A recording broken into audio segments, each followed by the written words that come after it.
When you're part of this large monolith or conglomerate, many of whom we work with and do an amazing job of patient care, you miss out on this one-to-one relationship that you might have with the patient over their journey. I think everyone remembers growing up, you have a primary care physician that you see often enough that there's a relationship that's built there, that they have context about what you like, what you dislike, what they're going to focus on in terms of your overall care plan and your nutrition and all of these aspects. And a lot of that's been lost in the years as healthcare has complexified.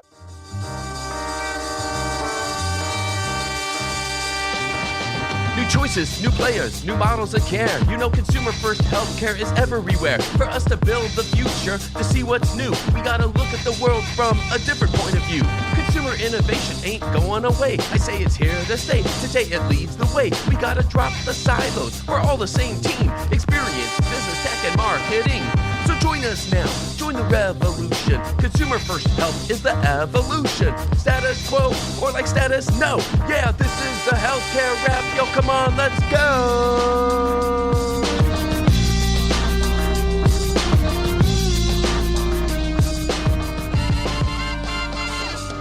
Welcome back to the leading podcast about consumer-centered health. We're bridging the gap between sick care and well care, influencing change in the industry, and empowering consumers by spotlighting cool new ways of engaging in their health and wellness. We're also having a little fun along the way. I'm Jared Johnson, and this is episode 446. Today we have the Flava of the week about a new research paper on the Apple Watch. How far away are we from fitness devices detecting disease at scale? And could the Apple Watch actually have a check engine light for your health? I'll talk about that. Then Tanay Tandon, CEO of Commure, shares the value of giving providers back time in their day, the difference between augmenting providers and automating care, and how to simplify aspects of the patient experience that seem invisible. It's time for the awesomeness. Are you ready? Let's go.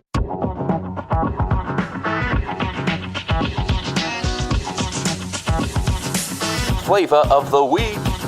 How far away are we from fitness devices detecting disease at scale? It's worth thinking about. There are already edge cases on the market. Aura analyzes early illness signals through its symptom tracker, and as we highlighted 2 weeks ago, Whoop's blood pressure insights feature is at the heart of a beef with the FDA on whether their band is classified as a wellness tool or a medical device. But still here in 2025, advanced detection is hardly widespread yet, which leads me to ask about the Apple Watch. As an OG fitness tracker and the most popular in history, it's quietly evolved over a decade, giving us more than enough reason to ponder if it can take the next step and become your body's potential early warning system. Think about it. Apple's wearable has the design muscle, the trust, and the user base to actually normalize this kind of AI-driven detection at scale. And let's face it, when Apple moves, the whole industry pays attention. Mi-Young Cha is the former head of health strategic initiatives at Apple, where he led the development and launch of several health engagement technologies, including mobile applications for Apple Watch. He's now chief product officer at Verily, and he recently published an article on LinkedIn sharing his take about how wearables, specifically the Apple Watch, are entering a whole new chapter. For years, we've been obsessed with closing our rings, move, exercise, and stand. But here's the twist. Those rings were just the warm-up. In his post, Mi-Young said it made sense that the Apple Watch should be your ever-present intelligent health guardian. In marketing clips, a gentle haptic warns someone watching TV of an erratic pulse, or a fall alert summons help from a lonely farmhouse. Those use cases are real achievements, yet they always felt reactive. The watch tells you what just happened. What many of us want is something closer to a car's check engine light, a quiet, always-on sentinel that notices when the machinery is drifting out of spec long before it stalls on the highway. He continued, I was excited to read a research paper from Apple's machine learning group that nudges the watch in that direction. The team trained what they call a wearable behavior model, or WBM, on roughly 2.5 billion hours of Apple Watch data collected from 162,000 volunteer participants in the Apple Heart and Movement Study. Instead of feeding the model raw second-by-second sensor traces, they distilled each day into the same high-level measures users already see in the health app. Steps, active energy, resting and walking heart rates, HRV, sleep duration, VO2 max, gait metrics, blood oxygen readings, and even the time you spend standing. Those 20-plus signals were aggregated into hourly slots, giving the AI a time-lapse view of one's physiology and lifestyle. So what was Mi-Young referring to in that research paper? What Apple's hinting at now is something bigger, turning the watch into that AI-powered check engine light for your body. not just telling you to stand up more, but detecting subtle signs of inflammation, fatigue, and stress before your body hits the wall. This isn't about fitness anymore. This is about catching early warning signs before they become chronic conditions. It's the kind of shift that forces healthcare organizations to rethink their whole approach to engagement, diagnostics, and delivery. And maybe that's the biggest reason yet for hoping that disease detection might be coming sooner than we once thought. Let's stop thinking of wearables as wellness toys and start treating them as the front line of preventive health so we can build experiences that meet consumers where they are. That's another way that we'll build the healthcare of tomorrow, and that's the Flava of the week. Hey y'all, I'm here with Sina Arham, founder of Friday's Health. Sina, what do you think is broken in the traditional approach to metabolic health, and what are you doing to flip the script? Let's be honest, the moment in metabolic health is being driven by the GLP-1 receptor agonist class of medications, right? We finally have something that is addressing metabolic health, obesity, and type 2 diabetes in an elegant fashion, right? It's efficacious, it's manageable for patients. And so I think we're having our moment in metabolic health in that the old guard of tackling metabolic health and obesity has a lot of stigma attached to it, a lot of shame and blame and guilt. Thanks, Sina. Visit joinfridays.com for more information and tell them you heard about it from the Healthcare Wrap. Healthcare Wrap is sponsored by Cyril.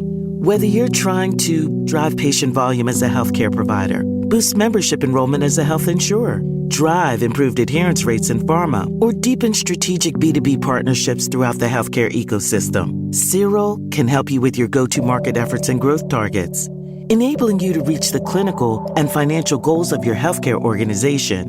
For more information, go to Cyril.com. That's CYRALL.com.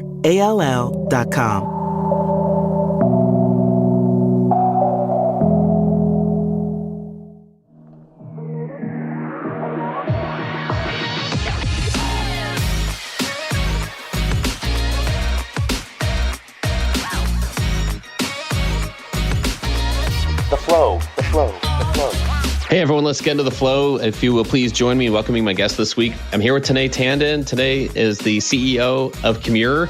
We had the pleasure of speaking and kind of meeting for a few minutes in the media room at HIMSS, and you've heard that bonus episode we released a couple of weeks ago, and I just knew that wasn't all there was to the conversation. So I actually invited Tanay back, and I'm really excited to dive deeper in some of the topics. We talked about agentic AI, but we also talked about a lot of topics around that, and our goal today is to connect those dots even more to how a consumer experiences healthcare. I think it's easy to say that a lot happens backstage, a lot happens before anyone encounters their healthcare and engages in it at all. So it's helpful to understand where things are going. And with that, let me welcome you back in. Tanay, welcome back to the Healthcare Wrap. Thanks so much for having me. For those who haven't caught the bonus episode, first I invite them to do that, but give them a little bit about your background, kind of who you are and what you do. Definitely.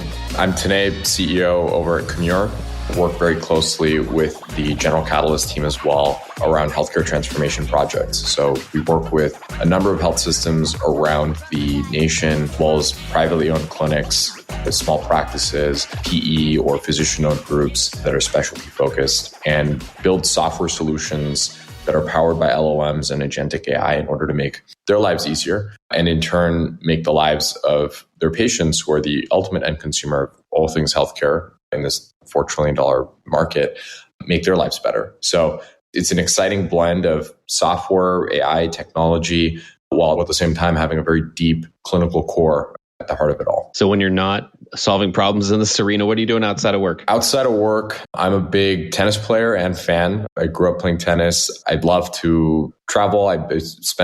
Because of work, I spend a lot of time around the country, and I just think that there's so much to learn about the history of the nation. I'm a big history fanatic. So movies, TV shows, books, anything in that world about building and founding of the nation, I think is super interesting. And then beyond that, I just love spending time with family, friends, a lot of whom actually work at Commure as well, which makes it easy to spend time together. And that's probably about it. I find most senior leaders at digital health companies have a connection to things that goes beyond their day-to-day work. So we'll probably get into that even more. But I wonder if we could start by kind of recapping the conversation that you and I had at HIMSS, and to set the stage for that, you helped, I felt like, gave a really good explanation of where the AI revolution is in general right now. Particularly, we're talking about the agentic AI side of things. And you described this transition from co-pilots to autopilots. And I would love if you could just kind of recap that, because I think that'll kind of center us from the rest of this and kind of help us sort the signal from the noise, if you will. Yeah, I think the exciting thing that's happening in this space is LLMs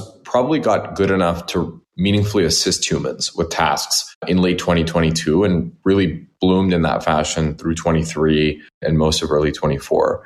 And what that means is that they could, as a model, parse information, extract the meaningful tidbits from it, summarize that information, and also make compelling suggestions drawing on a large body of work. I think the most shocking things when someone first uses an LLM is just how smart it is. It has more knowledge captured in it, backed in the case of healthcare, millions, if not billions of claims volume, or every little note in a payer policy. And so it's been trained on just a large foundation of data. Now, step one was, and I think will continue to be, this concept of co-pilots, which is human that is supported and assisted by an AI tool. Step two, which we're starting to see emerge more and more aggressively this year and maybe starting late last year, is this concept of autopilots, which at Commure we believe are things that can essentially take on a full task that a human would have been doing otherwise. Maybe making a certain type of phone call to an insurance company, or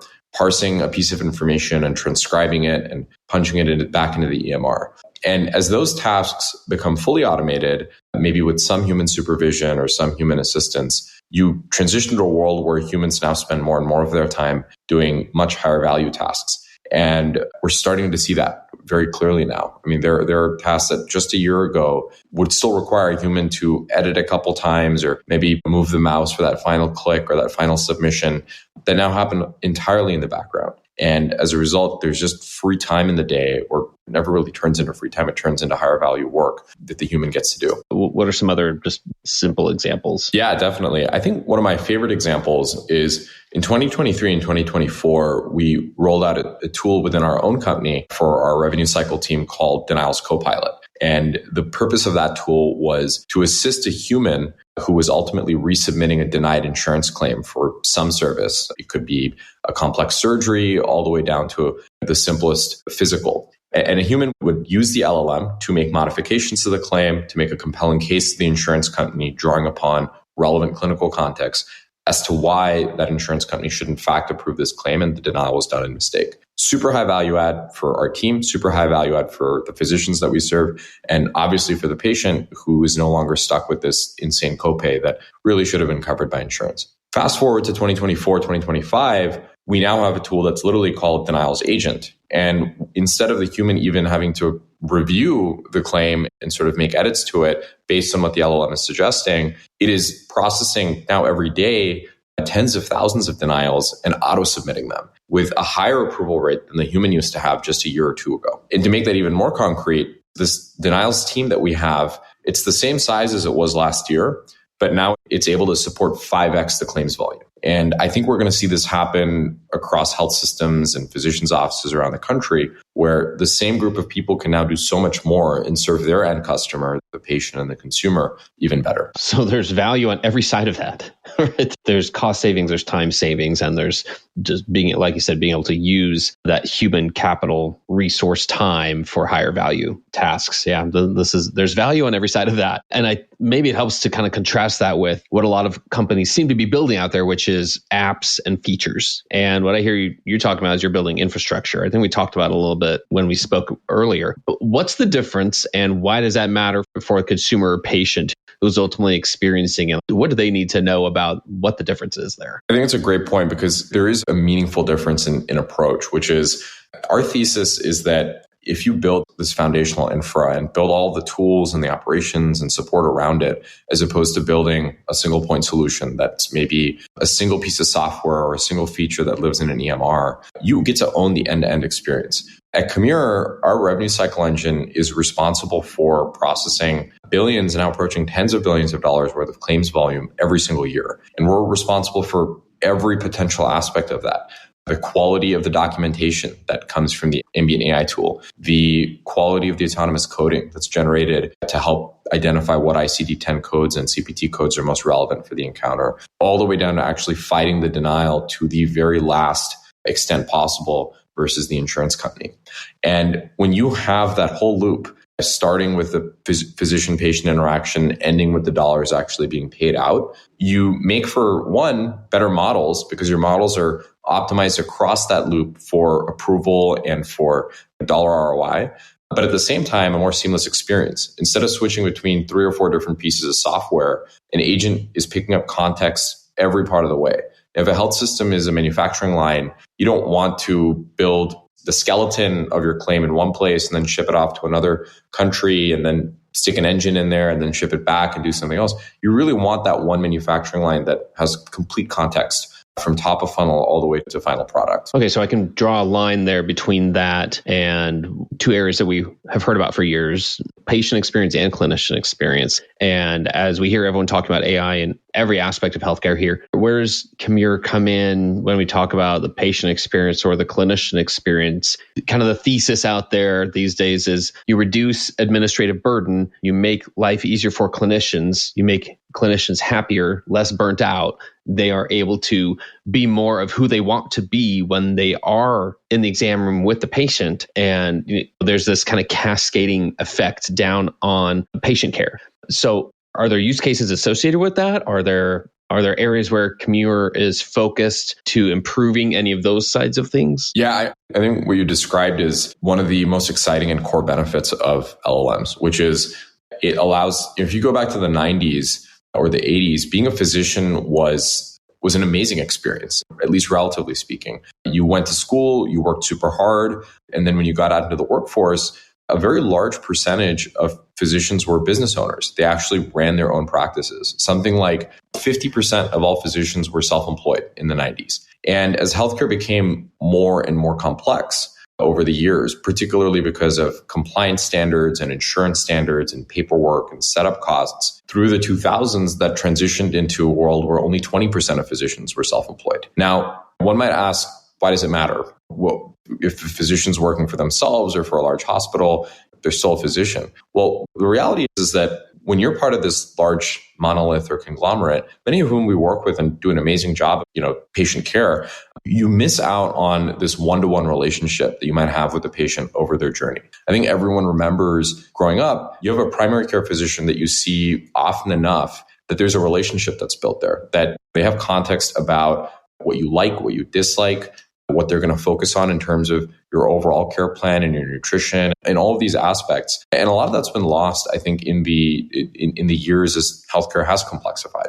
So with LLMs like our ambient tool, you have this amazing opportunity to give a physician back a couple hours a day. And that alone is enough to start seeing a difference in the quality of care. The clinics that use our products and many of the other ambient tools on the market quite literally have an NPS bump in terms of patient satisfaction about their interaction with the physician. And then I think what's most compelling, what you were alluding to, is what comes after, is once you've generated that documentation, can you use an AI to actually infer what kinds of follow-ups this patient needs?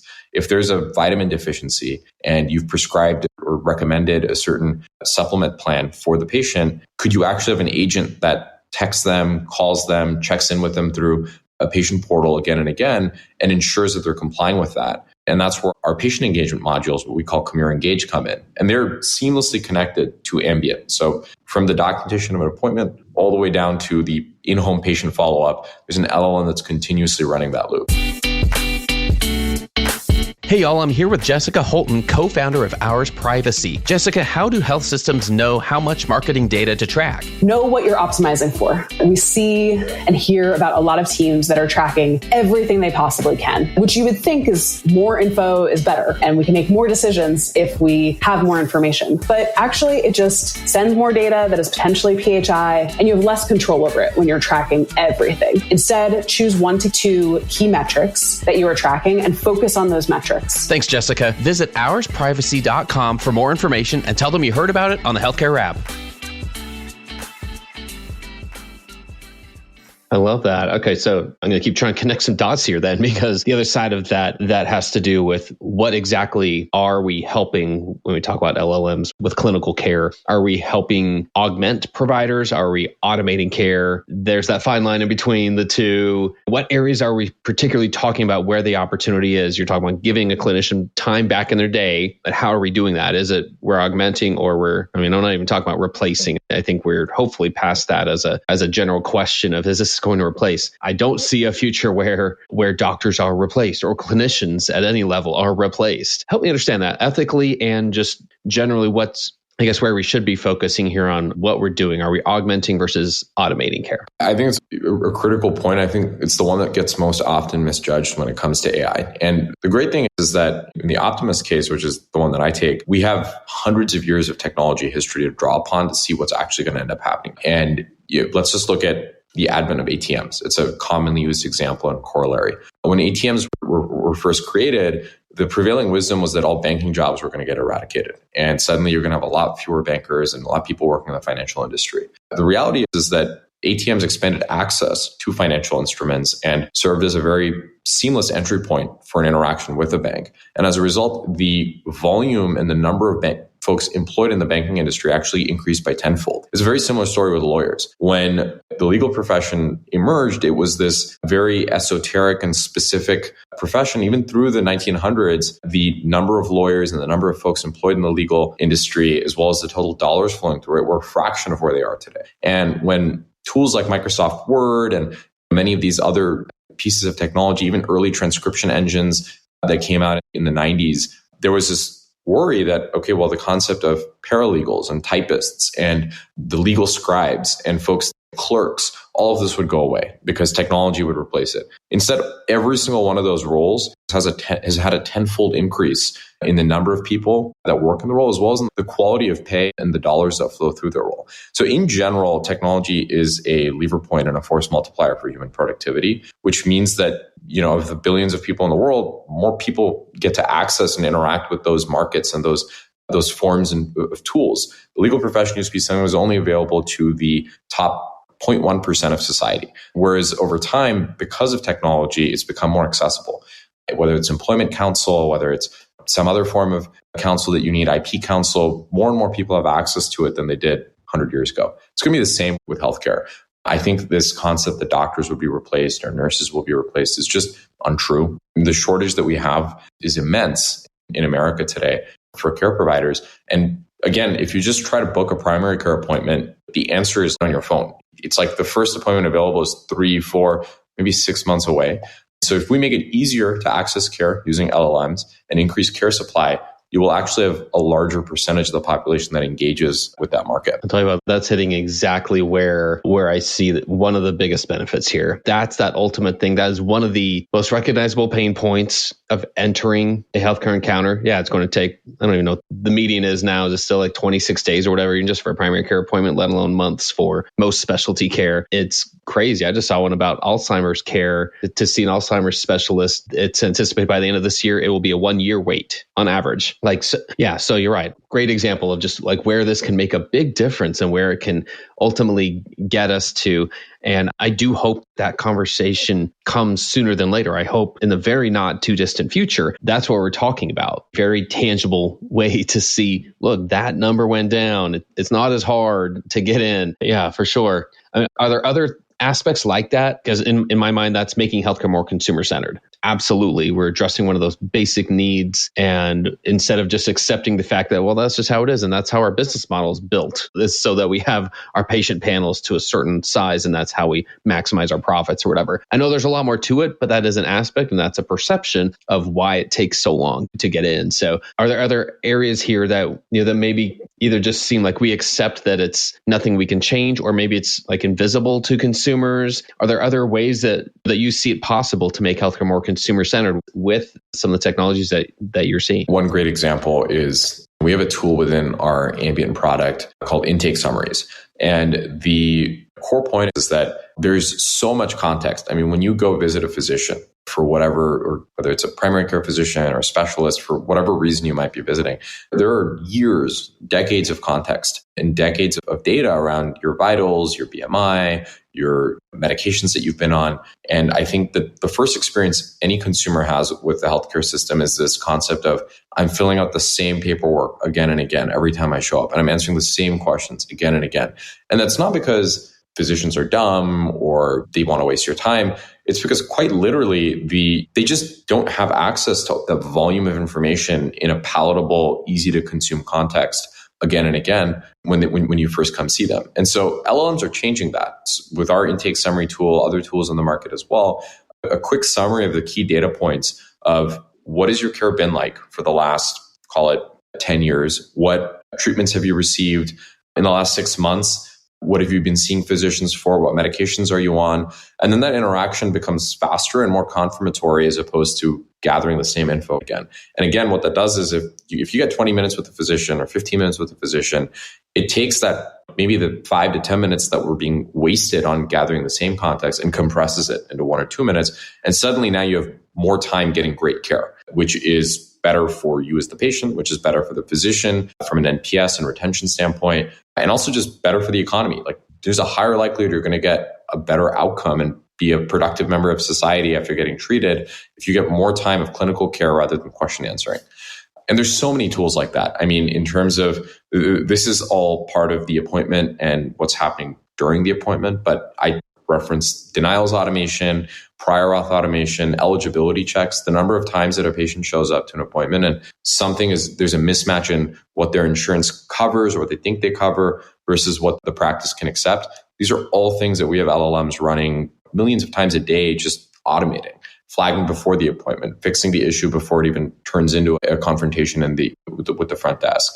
And that's what I'm most excited about. What other aspects of digital health are related to either that example or things we haven't mentioned yet of how this fits into a consumer's healthcare journey? I think other examples are one of the biggest problems in healthcare is not, one, it's very important for us to be developing and creating complex new medications and drugs. There's rare diseases that need treatment every single year. But the vast majority of where healthcare is broken is on the simple stuff. It's the patient that forgets to take a medication. It's the patient that doesn't schedule that follow-up visit after something off was discovered in their vitals. It's a patient who hears something in the doctor's appointment, but then there's nothing that triggers a follow-up for them to then comply with what was recommended at home.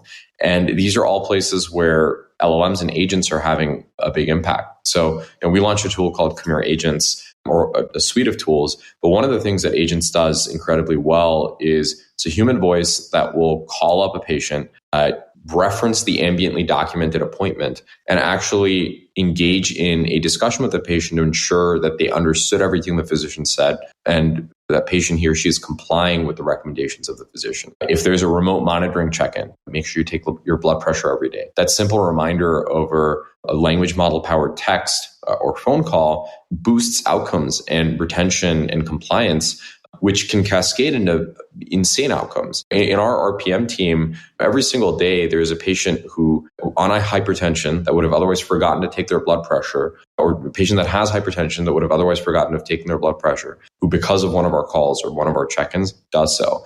And that results in spotting an issue that could have turned into a hospitalization or an ED visit, but instead gets circumvented because of a prophylactic care that happens within the home. So that's what I'm excited about. I think the opportunities really are infinite, but doing the simple stuff right and doing it all of the time is what LLMs are really good at. Agreed. And I think you're right. We're just scratching the surface. I mean, very clearly, we're early days still in what's possible. And when we look back at what's even in the very near future, we look back at middle of 2025, we're going to see this crazy journey here. I do like to kind of parlay that into one of our themes on the show this year, which has been how we use a lot of digital health and just healthcare innovations in general to kind of partner with areas that consumers in general are thinking about more on a day-to-day basis. We'd refer to them as a lot of healthcare adjacent areas: connected fitness, nutrition, weight loss, sleep management, stress, success. Longevity, I'd throw in there too, mental health. And these are areas that are clearly not tending to be those high dollar, high contribution margin service lines for hospital or health system, but they're important stepping stones. They're important things to address. And as I guess one macro trend within the digital health space is more direct to consumer involvement or engagement in some of those areas. And there's this natural line to be able to connect that with the work that is going on in a hospital, like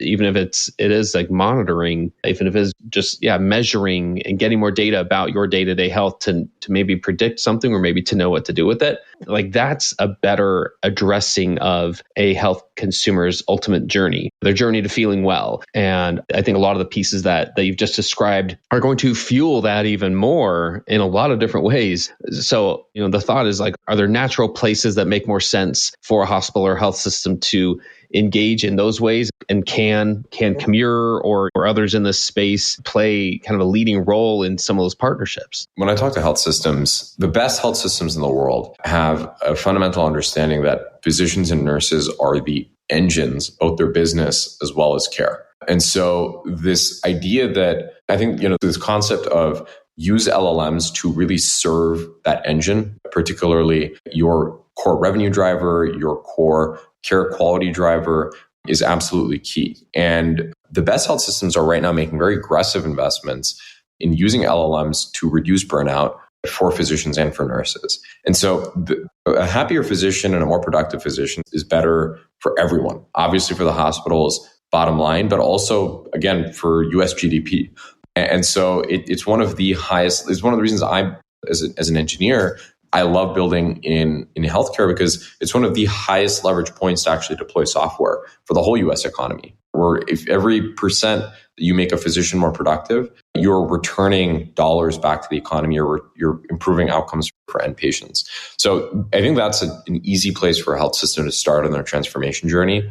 And the very next one, I think right after that, is thinking about the back office. And there's one of the reasons that health systems are so inefficient relative to other businesses. Like, here's an example. The top line revenue of US hospitals would put them as your top 10 hospitals or so, your top 10 health systems would all be in the top 100 largest companies in the country in terms of market cap, in terms of revenue. But then when you look at market cap, which is really a derivative of operating margin, there's very few hospitals that make that cut. I mean, it's like HCA, maybe Tenet. And so the thesis being that there is a lot of dollars that flow through these health systems at a very low efficiency. And LLMs have the opportunity to change that. You theoretically could have a 20, 25% operating margin health system sometime this decade. And that would be a very good thing, because again, physicians, more profitable physicians, I think, yield in better care in the long term for patients. And what you really want to avoid is a lot of those profits just accruing and settling at the insurance layer, which is what happens today, where just by denying services and kind of sitting as this intermediary without actually rendering a lot of net value to the system, they accrue all these dollars. And I think LLMs are the first tool in a long time for hospitals to actually fight back against that. Okay, well, I'm hoping that happens, right? Because, I mean, what's the average operating margin? They're probably still hovering around 2% last I saw. I mean, so that would be incredible to get anywhere near that. And we'd be having very different discussions about innovation in health systems and innovation in digital health. Let's say when, not even if, when we get to that point. This has been so helpful because it's, again, just opening our eyes. We are at this stage in the industry right now where there are so many questions because things are happening so quickly. So that can be easy to just focus on the unknown, but I like to focus on the what's possible and what gives us hope here. So what about you personally, whether it's related directly or not directly to any of the things you've shared so far, what gives you hope personally for the future of healthcare? So one of my friends runs a company called Windsurf, formerly known as Codium. It's one of the fastest growing AI code editors in the world. And as an engineer, the concept of a year or 2 years ago, the process of writing code felt very much like it did for the last 10 or 15 years, which is you open up your IDE, you type out a bunch of code, you get 100 bugs and you try to fix them and you spend long nights, and sometimes it works, sometimes it doesn't, and you keep kind of trudging along. And it was interesting because for the longest time, being an engineer felt like you have this large brick wall in front of you that's the problem, and you hurl pebbles at it and eventually the wall breaks down. In the last year, being an engineer feels a lot like wielding a bazooka. You show up and you want to build something and you literally fire like a rocket at the wall. And 10 minutes later, like the problem is solved. And tools like Windsurf and Cursor and Anthropic Code and whatnot have been contributors to making that possible. I think we're entering now a phase because as more and more great engineers work on healthcare within Commure and elsewhere, where that bazooka is starting to be assembled in healthcare. As a physician, the problem you're trying to solve is, how do I get this patient healthy as quickly as possible? And how do I get paid for rendering that service as quickly as possible? There's almost like two walls. And historically, you're again, like throwing pebbles, sometimes sand against this wall, hoping that it breaks down. And now you have a bazooka in the form of ambient tools and revenue cycle tools. And the arsenal has just been expanded. And I think if you use engineering as a corollary, engineering productivity dramatically increased in the United States in the last year, in that the number of software companies that were created, the number of products that were created, the velocity with which even large companies ship net new products was beneficial to all consumers. Who doesn't use ChatGPT deep research now to assemble really complex analyses of subjects that otherwise would have taken months by an assistant or a paralegal to put together? And in healthcare, the same exact thing is playing out, and it's going to be very exciting. You're going to have physicians with superpowers who can just give back to patients with better and better care. See, this is where I ask this question, because it just opens my eyes to where we're looking and what direction things are heading. And I really appreciate that. Today, it's been a pleasure. Glad we got to do this in full-length episode here and build on the conversation we had just a few weeks ago. But in the meantime, I'm wishing you the best and want to thank you for joining us today and for everything you're doing to make healthcare more consumer-centered. Thanks again. Thanks for having me.